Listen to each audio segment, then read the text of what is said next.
ओम श्री गणेशाय नमः। बोलो गणपति भगवान की जय। आइए सुनते हैं अनंत चतुर्दशी व्रत कथा।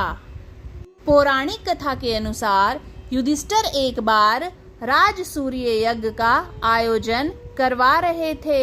यज्ञ का मंडप जल में स्थल तथा स्थल में जल की तरह लग रहा था।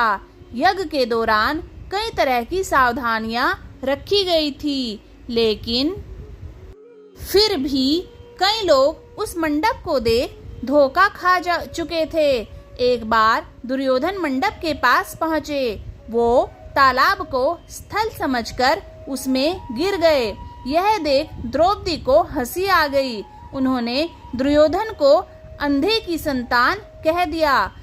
द्रौपदी की हंसी को देखकर दुर्योधन को क्रोध आ गया। ऐसे में उन्होंने पांडवों से बदला लेने के बारे में सोचा।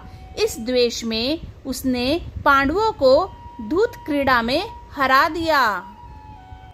इस वजह से पांडवों को हारने के बाद 12 साल का वनवास काटना पड़ा। इस दौरान उन्होंने कई तरह की परेशानियों का सामना किया। एक समय ऐसा आया जब भगवान श्री कृष्ण उनसे मिलने के लिए गए। तब युधिष्ठिर ने कृष्ण जी से अपने दुख के बारे में बताया और समस्या से मुक्ति पाने के लिए उपाय पूछा। ऐसे में प्रभु ने अनंत भगवान का व्रत करने के लिए कहा। उन्होंने कहा कि इस व्रत को करने से सभी दुख दूर होंगे। इस संदर्भ में कृष्ण जी ने युधिष्ठिर को कथा सुनाई, जो इस प्रकार है। प्राचीन काल में सुमंत नाम का तपस्वी ब्राह्मण था। उसकी बेटी परम सुंदरी, धर्मपरायण और ज्योतिमय कन्या थी। कुछ समय के बाद ब्राह्मण की पत्नी दीक्षा की मृत्यु हो गई। ऐसे में उसने दोबारा विवाह कर लिया और अपनी पुत्री सुशीला का विवाह ऋषि कौंडिन्य से करवा दिया।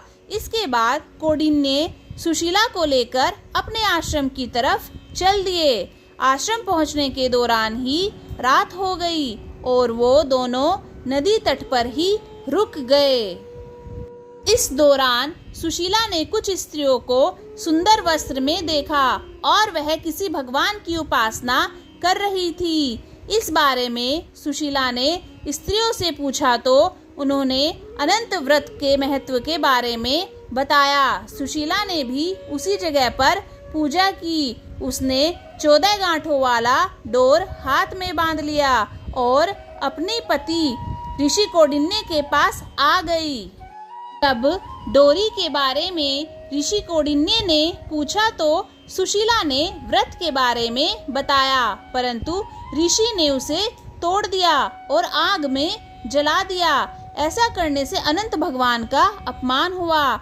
इसकी वजह से ऋषि कौंडिन्य बहुत दुखी हुए। उनके पास जो कुछ भी था वो सब नष्ट हो गया। उन्होंने अपनी पत्नी से पूछा कि इस दरिद्रता का कारण क्या है। तब सुशीला ने उन्हें डोरा जलाने वाली याद दिलाई।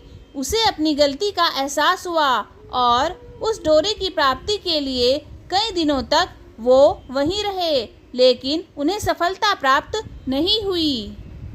लंबे समय तक भटकने के बाद वो भूमि पर गिर पड़े।